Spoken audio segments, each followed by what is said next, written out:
Salut, c'est Akanos et on se retrouve pour une nouvelle vidéo de la JCE TV. Aujourd'hui, on va se retrouver encore une fois pour le format recherche ésotérique pour étudier des cartes pour un investigateur en particulier. Et l'investigateur du jour, ce sera Ursula Downs. Donc, Ursula Downs, c'est l'investigateur-chercheur qui a été introduit dans le cycle de la civilisation oubliée. Et on va tout de suite aller dans les stats, donc avec 3 en volonté, 4 en connaissance, 1 en combat et 4 en agilité. Donc 4 en connaissance, c'est plutôt standard pour la classe de chercheur.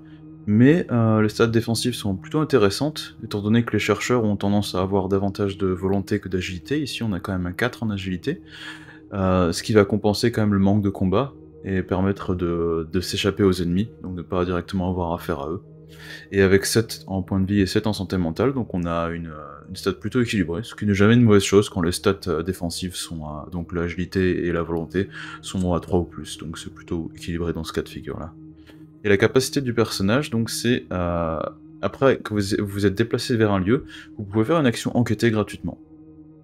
Donc c'est une capacité qui vous permettra d'obtenir potentiellement une enquête supplémentaire à chaque tour, ce qui n'est pas inintéressant.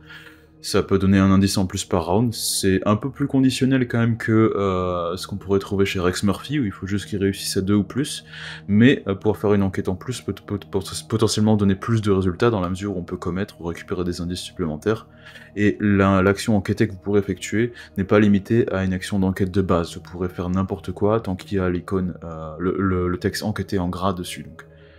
A noter que la réaction déclenchera une attaque d'opportunité par contre.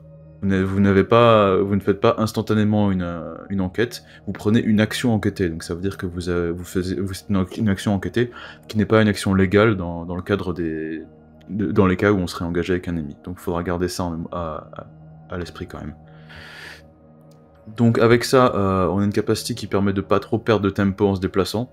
Donc après vous êtes déplacé, vous pourrez tout de suite enquêter, même si on pourrait dire que l'efficacité serait un petit peu plus réduite avec une équipe de 3 ou 4 investigateurs, vu qu'il y aura plus d'indices sur les lieux, on aura plus tendance à rester au même endroit pour récupérer davantage d'indices. Mais il y a quand même des moyens de profiter de la capacité qu'on va étudier plus tard.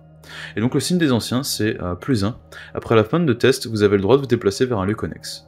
Donc c'est très bien. On ne peut pas tout le temps se déplacer, mais dès qu'on a besoin, bah, c'est toujours bénéfique, c'est une action gagnée. Et donc, sachant qu'en plus ça peut déclencher la réaction d'Ursula, c'est quelque chose qui est parfaitement intéressant, et qui est plutôt au-dessus de la moyenne au niveau des signes des anciens qu'on pourra avoir. Et donc, au niveau du deck, on a un deck standard de 30 cartes, et la construction de deck sera faite de cartes chercheurs de niveau 0 à 5, de cartes avec le trait relique de 0 à 4, et des cartes neutres de niveau 0 à 5. Donc le trait relique est un tout petit peu restreint, vu que ce sera toujours des objets, mais ça va quand même offrir quelques situations intéressantes qui vont vraiment être au cas par cas, bien qu'une bonne partie des reliques se trouve quand même dans la classe mystique. Et pour le reste, tout ce qu'on a ici, ce sera largement suffisant pour déclencher les capacités de Ursula, étant donné que la classe de chercheur elle-même propose des très bonnes options pour la mobilité et le déplacement en général.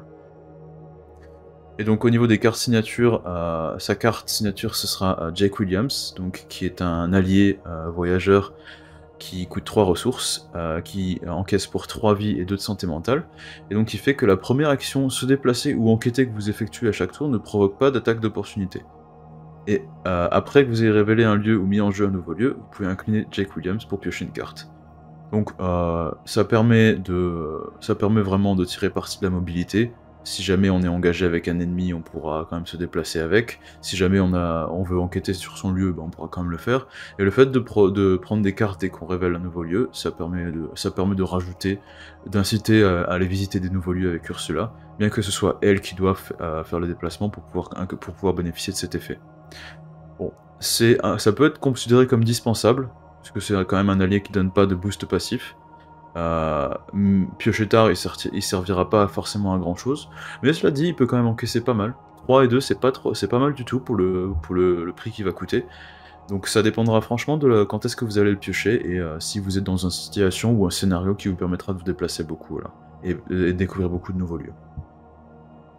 Et la faiblesse, c'est l'appel de l'inconnu, donc qui est une tâche qu'on va mettre dans la zone de menace.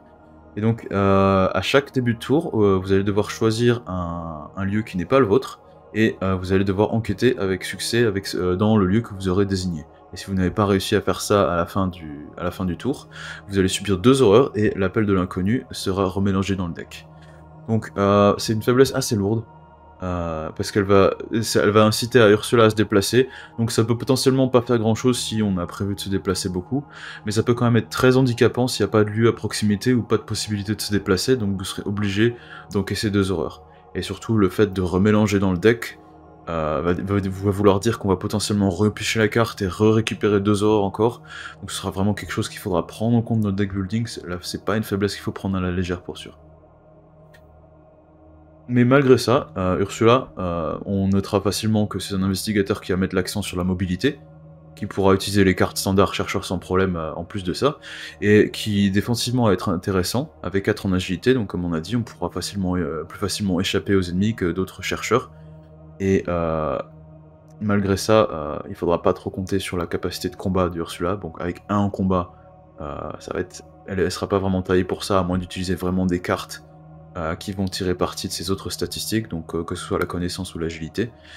Et le deck building peut être considéré peut-être un petit peu comme en deçà des autres, parce que le trait relique n'est pas forcément quelque chose qu'on va utiliser pour l'entièreté du deck, mais c'est quand même quelque chose duquel on pourra tirer parti, ou pour faire quelques combos intéressants, ou juste fun tout simplement. Et en parallèle à ça, l'investigateur est quand même un investigateur qui est assez facile à prendre en main, vu que sa capacité est très explicite, c'est juste on se déplace, on enquête, et donc ça va donner une piste pour ce que Ursula peut faire. Et donc justement pour ça, on va avoir 5 cartes et un outsider, qui vont être focalisés sur l'activation de sa capacité et de la mobilité, mais également du pool de cartes à disposition, en particulier avec l'outsider. Donc, la première carte qu'on va voir, ce sera Travail de terrain, donc qui est une carte qui vient du cycle de Carcosa. C'est un soutien talent qui prend 2 ressources, qui ne prend aucun emplacement, qui se commet pour une icône d'agilité, et donc il dit que après vous êtes déplacé vers un lieu, si ce lieu a au moins un indice sur lui, vous pourrez incliner Travail de terrain pour gagner plus 2 à votre valeur de compétence pour le prochain test de compétence que vous effectuez à cette phase. Donc c'est très simple, si vous jouez ça, ça donne un boost. Donc avec ça, dès que vous vous déplacerez dans un nouveau lieu, en particulier avec la capacité d'Ursula, vous pourrez gagner un +2 sur ce nouveau lieu, à la prochaine enquête que vous ferez. Il n'y a pas forcément besoin que ce soit une enquête, mais on va sans doute souvent utiliser ça pour une enquête. Et donc obtenir un +2 sur l'enquête qu'on va obtenir gratuitement avec Ursula donne une synergie qui est plutôt très bonne. Et on pourra noter aussi la synergie avec des cartes qui vont demander un succès à 2 ou plus, comme les mémoires macabres ou déduction niveau 2 par exemple. C'est également cumulable, étant donné que c'est un soutien qui ne prend pas d'emplacement et qui n'a pas de limite, et qui n'a en plus pas de slot, donc vous pourrez en poser 2 sans problème. Et donc vous pourrez soit avoir un bonus de +4 au prochain test, soit vous pourrez temporiser et obtenir 2 bonus de +2 sur 2 tests différents en vous déplaçant 2 fois. Donc après, bien sûr, il y a la condition de devoir se déplacer sur un lieu avec un indice, donc c'est quand même conditionnel, mais malgré tout c'est une carte qui est assez facile à jouer, et beaucoup de cartes qui donnent des boosts à +2 sont considérées comme des bonnes cartes, et celle-ci n'est pas une exception, surtout pour Ursula. La carte suivante, qui vient des confins de la Terre, ce sera les chaussures de randonnée, qui est un soutien donc objet, vêtements, paire de chaussures, donc on peut avoir qu'une seule paire de chaussures par investigateur. Il coûte 2 ressources et vaut 1 d'XP, et se commet pour une icône d'agilité. Et donc, tout de suite, on notera un bonus d'agilité. Donc la carte donne +1 en agilité, ce qui va très bien avec Ursula qui en a déjà 4. Et donc elle a une capacité qui va dire qu'après que le dernier indice de votre lieu a été découvert, vous pourrez incliner les chaussures de randonnée pour vous déplacer vers un lieu connexe, soit qui a un indice, soit qui n'est pas encore révélé. Donc encore une fois, ça va donner la possibilité à Ursula de se déplacer et donc de faire une enquête dans le lieu dans lequel elle va se trouver après le déplacement. Et donc c'est un déplacement qui se fait par le biais d'une réaction, ce qui veut dire que vous n'allez pas utiliser d'action pour faire ça. Et donc si vous récupérez le dernier indice d'un lieu, vous pourrez vous déplacer, vous pourrez tout de suite enquêter dans de nouveaux lieux sans action supplémentaire. Donc c'est très bien pour garder le tempo, pour gagner en rapidité. En plus avec le boost, ça va vous donner un bon moyen de survie davantage avec un personnage qui a déjà une bonne agilité, même si on gardera quand même en mémoire la condition. Donc on peut que se déplacer vers un lieu qui a des indices ou qui n'a pas été révélé, et bien sûr il faut que votre lieu actuel ait des indices et que le dernier indice ait été découvert. Donc il n'y a pas besoin que ce soit vous forcément qui obtenez ce dernier indice, Il faut juste que ce soit que vous soyez dans le lieu au moment où le dernier indice a été découvert. Donc si un autre investigateur dans votre équipe fait aussi de l'enquête, vous pourrez garder ça en mémoire pour ensuite faire un relais et permettre à Ursula de se déplacer. La carte suivante, donc toujours dans la thématique des déplacements, on va aller sur le cycle de l'héritage de Dunwich avec Éclaireur, qui est un talent à 1 d'XP de niveau 1 pardon, qui coûte 3 ressources, qui commet pour une agilité, et donc qui dit que lors de votre tour, si vous n'êtes pas engagé avec des ennemis, vous pourrez incliner Éclaireur pour vous déplacer vers un lieu connexe. Donc là, on est sur un déplacement gratuit qui est limite non conditionnel. Donc il faudrait juste que vous ne soyez pas engagé avec les ennemis, mais ça tombe bien, Ursula a une bonne agilité. Donc vous aurez très bien possibilité d'échapper à un ennemi, et tout de suite après avoir fait ça, vous pourrez vous déplacer avec Éclaireur sans problème. Donc on va pas répéter, on va pas réécrire à l'écran, mais comme le travail de terrain, c'est une carte qui n'utilise pas d'emplacement, donc vous pourrez très bien en avoir deux, vous pouvez très bien cumuler si vous voulez vous déplacer 2 fois par round, même si ça peut être possiblement un petit peu excessif, mais quand même, c'est une possibilité. Donc si vous avez 2 copies dans votre deck, ce sera jamais gâché, donc la deuxième sera jouable également. Le seul vrai point négatif de cette carte, ce sera le tabou.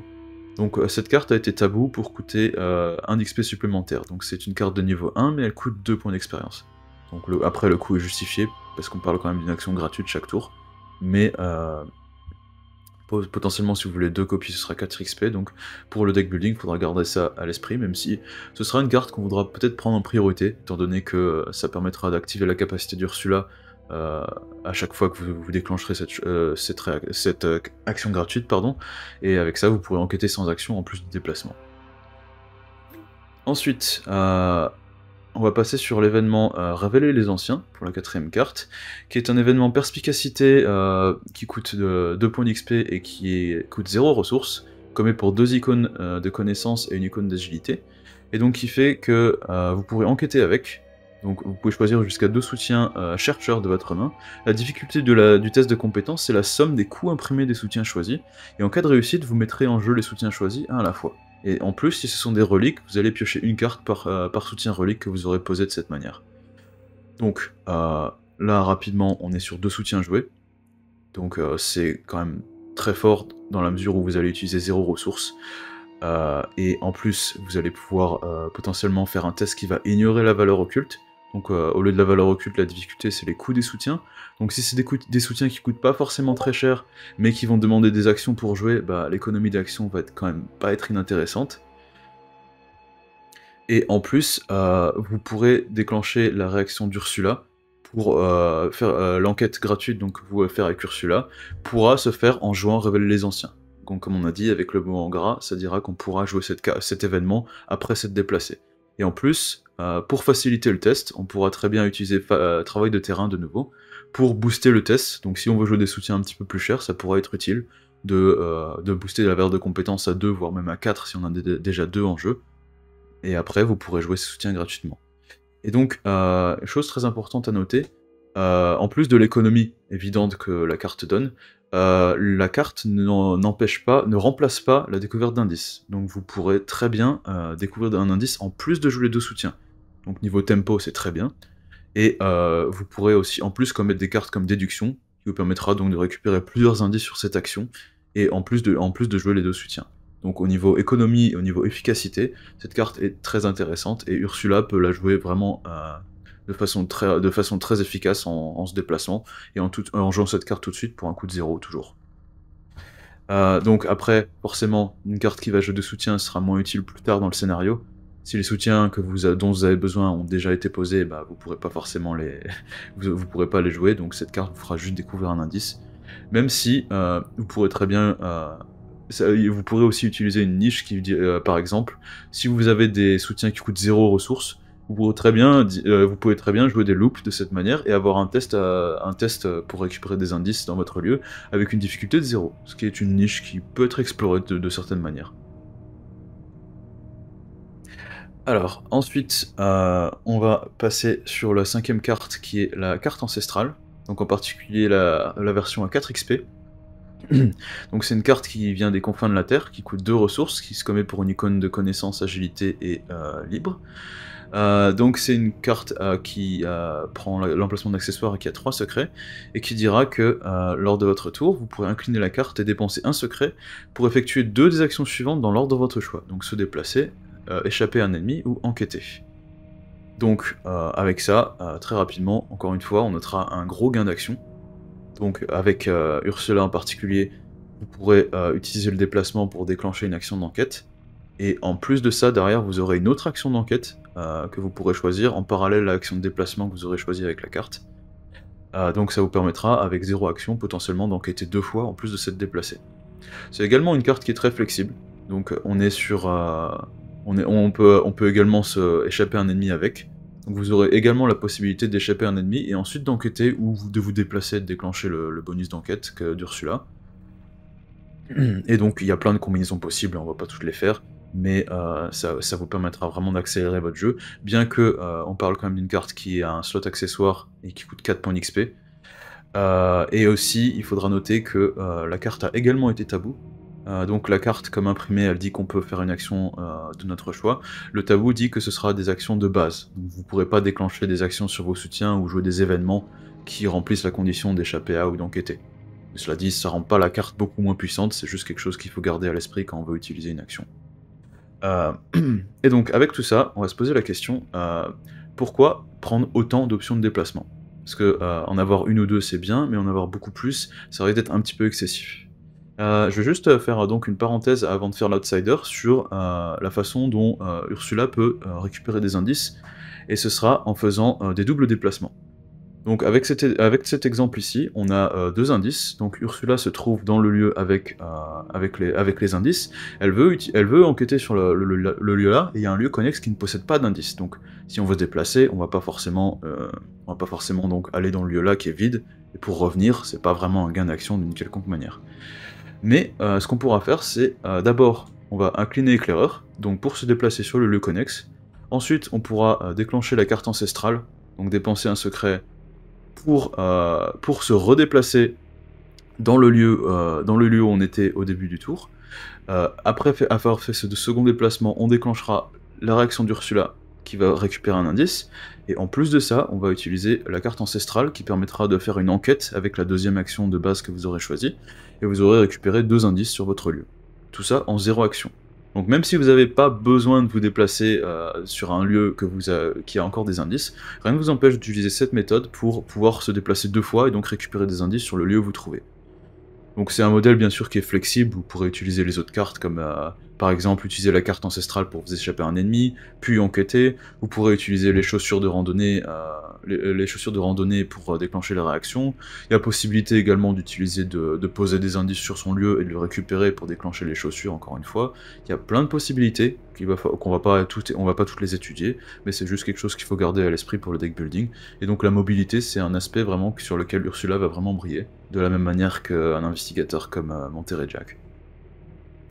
Et donc après, on va passer sur l'outsider, et donc on va étudier une carte qui est donc une relique, mais pas vraiment. Donc c'est la hache runique, qui vient des clés écarlates, donc c'est une carte personnalisable qui possède...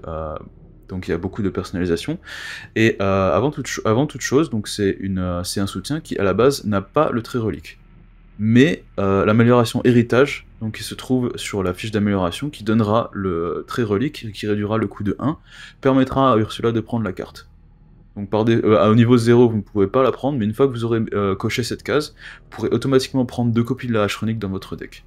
Et donc la carte elle-même, c'est une arme corps à corps qui prend les 2 mains, qui a 4 charges et qui récupère une charge à chaque round, et qui permettra de combattre avec +1 en combat, et avant de faire l'attaque, vous pourrez dépenser des charges pour avoir +2 en combat supplémentaire, ou encore pour récupérer un dégât supplémentaire. Donc avec Ursula, avoir un bonus de +3 au total en combat, ce sera pas suffisant, vu qu'elle a 1 en combat, mais ce sera avec les améliorations que vous pourrez faire sur la fiche d'amélioration que vous pourrez vraiment commencer à faire du combat de façon plutôt intéressante avec Ursula. Donc il y a notamment pour 3 points d'expérience, vous pourrez prendre pouvoir ancestral, donc il vous dira que vous avez le droit d'activer la même inscription jusqu'à 3 fois. Donc avec ça, on passera de +2 en combat à, on pourra très bien dire, on fait 3 fois plus 2 pour obtenir un plus 6, et donc avec le plus 1 de base, on sera à plus 7 en combat. Donc là, on passe tout de suite à 8 en combat, c'est pas inintéressant. Et il y a aussi la capacité tisseur de runes, qui vous permettra, par exemple, pour chaque charge dépensée, vous avez le droit d'activer jusqu'à 2 inscriptions différentes. Et donc avec ça, on passe d'un investigateur qui pourra frapper à 4 en combat et à 2 dégâts, à avec 3 charges, vous pourrez faire plus 7 en combat et plus 3 dégâts. Donc là, pour le combat, on est vraiment sur un gros boost. Donc là, oui, bien sûr, vous aurez d'autres options pour faire des améliorations. Alors, gardez à l'esprit que Ursula pourra cocher que 8 cases sur 10, étant donné le trait relique que vous pourrez avoir de 0 à 4. Donc il y a d'autres moyens d'utiliser cette carte, mais avec 8 points d'XP, le combo pouvoir ancestral et tisseur de runes sera vraiment le combo qui permettra de faire du combat. Bien que vous pourrez aussi utiliser d'autres inscriptions, par exemple chasse pour vous déplacer, ou ancien pour récupérer des indices dans votre lieu. Il y a plusieurs moyens de faire ça. Donc ce sera à vous de voir par rapport à toutes les améliorations possibles. Même si bon, on est quand même sur une carte qui prend 2 mains et qui va quand même être assez onéreuse en expérience. Ça reste quand même une carte qui peut être explorée pour le combat, de la même manière que l'arc décoré. La hache runique est une carte qui s'auto-recharge aussi. Donc malgré les 2 mains, vous aurez une option de combat qui sera quand même plutôt durable. En particulier si vous jouez en solo ou si vous commencez à vous isoler du groupe. Avoir une option pour se défendre comme ça, sans avoir nécessairement à dépendre de l'agilité, ça peut être vraiment intéressant. Et on gardera aussi à l'esprit, toujours dans le trait relique, que Ursula a accès à le bol pour Charon, donc qui lui permettra de récupérer de l'expérience supplémentaire. À l'heure actuelle, c'est le seul chercheur qui a accès à cette carte, même si c'est quand même pas sans risque. Donc pour rappel, si vous prenez cette carte, ça coûte 2 d'XP, si vous réussissez un scénario, vous gagnez 2 points d'expérience supplémentaires, mais si vous vous êtes vaincu lors du scénario, vous êtes tué. Donc si vous voulez de l'expérience en plus, c'est à vos risques et périls. Ursula peut faire ça avec Obol pour Charon, mais il faut quand même garder il faut quand même garder la récompense, mais aussi la conséquence en cas d'échec à l'esprit. Mais avec ça, oui, on a une gestion des ennemis qui est parfaitement possible, pour résumer. Voilà, c'est tout pour les cartes de Ursula Downs, donc c'est juste des pistes qui pourront aider à tirer parti de ce qu'elle peut faire. Bien sûr, on n'a pas cité toutes les cartes qui vont se permettre un déplacement, tirer parti d'un déplacement, comme position avantageuse ou bien le raccourci. Mais bon, là pour l'instant ce sont juste des exemples qui ont été donnés, les 2 que j'ai mentionnés aussi pourront être utilisés également sans problème. Et avec tout ce qui est possible de faire avec les chercheurs, on pourra également mélanger à ça les composants dits classiques de la classe, donc les archétypes qui existent déjà en chercheur, les cartes qui fonctionnent bien dans tous les cas. Et globalement, je recommande quand même Ursula pour aborder la classe, parce que c'est quand même un vrai cas d'école d'une capacité qui va encourager un style de jeu en particulier, tout en restant un investigateur qui reste très simple à jouer. Et donc avec les stats défensifs plutôt équilibrés, la phase de mid sera pas un gros problème. Et au passage, c'est un investigateur que j'affectionne particulièrement, vu que c'est le tout premier que j'ai joué. Voilà, c'est tout pour cette vidéo, j'espère que ça vous a plu. N'hésitez pas à aimer cette vidéo, à vous abonner à la chaîne et à regarder les autres vidéos également. Et si vous avez d'autres suggestions pour la chaîne, n'hésitez pas à les recommander. Voilà, merci, salut!